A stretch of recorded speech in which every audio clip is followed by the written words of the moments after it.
konti para maganda ang hapon natin. Magandang hapon po sa inyong lahat! Grabe, Mayor, iba ang pagtanggap ng ating barangay.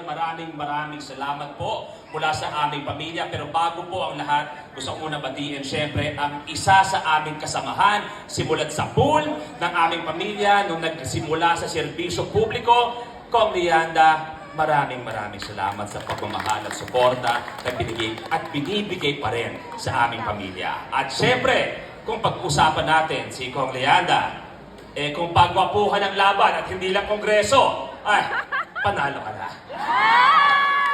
Pero, pag tinanong niyo po, pag kayo po ay tinanong kung sino ang mas gwapo, si Luis Manzano po ba o si Kong Kaloy, ay Kong Kaloy ang isagot nyo. Kung hindi matutuloy ang payout ninyo. Iuusog po yan. At sa isa sa aking mga palaging kausap, ka-text, at aking hinahangaan bilang isang leader, bilang isang mayor, Mayor Liovi, God bless you po at kay Mayora at sa sangguniang bayan natin, kasama si Vice po, sa lahat ng mga kapitan, Bukal Eric, si Bukal Marcos, wala po ngayong hapon. Ayaw kaya bumabati lang. At sabi nga ni Kong Lianda, bihira po na pumunta ba dito ang Vice Gobernador? Tama po ba? Ngayon po, ako'y nakapunta. May itatanong lang. Guwapo, di ba? Sabi ko kay Mayor kanina, sabi ni Mayor sa akin, Vice, punta ka. Makakasama po natin mga senior citizen. Sabi ko, Mayor, pagdating ko, binubulungan ko kanina. Sabi ko, Mayor, parang isa senior citizen, wala ako nakita. Parang ang kasama natin ngayon, Mayor, ay puro mga musmus pa. Parang may mga gatas pa sa labi. Yung iba, parang hindi pa nga tinutubuan ng ngipin.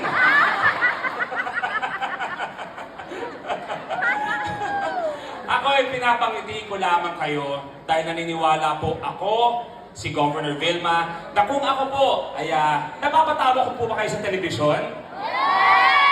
At sisiguraduhin ko po na yon na yung ngiti na yon ay idadalhin pa po natin sa serbisyo publiko. Gusto namin ang bawat bayan, ang bawat barangay, ang bawat Batanggenyo ay matutulog na nakangiti dahil sa serbisyong talino at puso at swerte para sa inyo.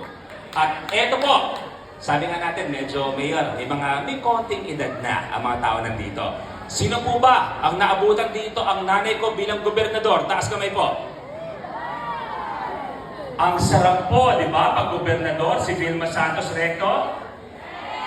Kagaya po ng sinasabi ng aking ina, lahat po sa Kapitolyo, mula po sa pangunguna ni Secretary Ralph Recto, na siya po ngayon ang kalihim ng pananalapi, at kung sakasakali man pala rin sa susunod na taon, si Mami bumalik bilang gobernador at ako po ay nipagkakatiwalaan bilang vice-gobernador, bukas po ang Kapitolyo para sa bawat Batanggenyo. Hindi namin tatanungin kung tiga saan kayo, hindi namin tatanungin kung ilang taon na kayo, hindi namin tatanungin kung anong trabaho ninyo. Basta Batanggenyo, pasok, magtulungan tayo sa Kapitolyo.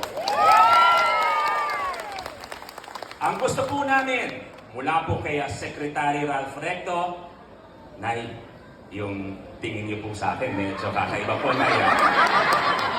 Nay, para lang malinaw po, Nay.